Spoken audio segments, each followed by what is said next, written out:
Nagbabala ang PHIVOLCS sa posibleng banta ng lahar sa Bulkang Mayon dahil sa inaasahang masamang panahong dala ng Bagyong Ada. Ayon sa Pag-asa, posibleng maglandfall ang Bagyong Ada sa Bicol Region. Depende sa magiging kilos nito sa weekend. Live mula sa Daraga Albay, may unang balita si Ian Cruz. Ian?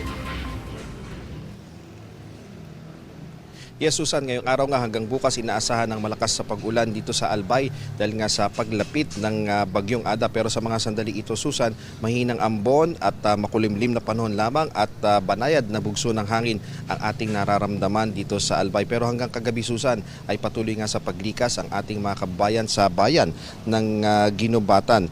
At tumuloy ang mga taga-barangay Maninila sa Ginubatan East Central School. Marami ang hinatid doon ng rescue vehicles pero may mga nagtungo rin na sakay ng sariling motorsiklo o tricycle. Maaga pa kahapon ang simula ng paglikas sa mga taga-Maninila. Pamilya nga ang lumikas at ayaw daw nila matrap sa loob ng barangay dahil may posibilidad niyang rumagasa ang lahar kapag malakas ang ulan. Magkakatuwang ang mga bumbero, taga-munisipyo, barangay at force multipliers sa paglikas sa mga residente.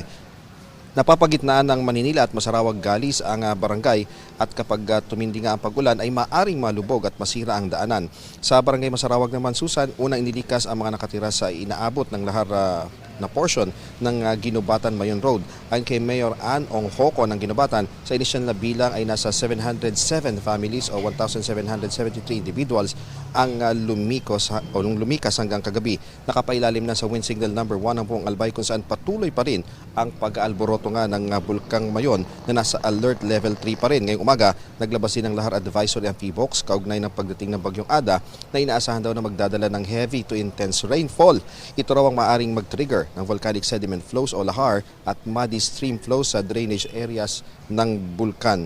Kaya naman patuloy na pinag-iingat ang mga residente dahil sa umiiral na signal number 1, hindi na pinapayagan ng Coast Guard ang pagbiyahe ng anumang sea vessel. At bukod nga sa mga port dito sa Albay, Susan, ay apektado na rin siyempre ang port dyan sa Sorsogon na daanan o koneksyon ng Luzon patungong Visayas. At sa initial nga na ulat ng Philippine Coast Guard, nasa 1,800 plus na ang stranded na mga pasahero, mahigit 900 na rolling cargos at may 10 vessel ang stranded ngayon dito sa Bicol Region kaugnay nga ng pagdating ng Bagyong Ada. Balik sa iyo, Susan.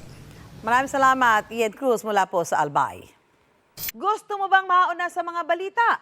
Mag-subscribe na sa GMA Integrated News sa YouTube at tumutok sa unang balita.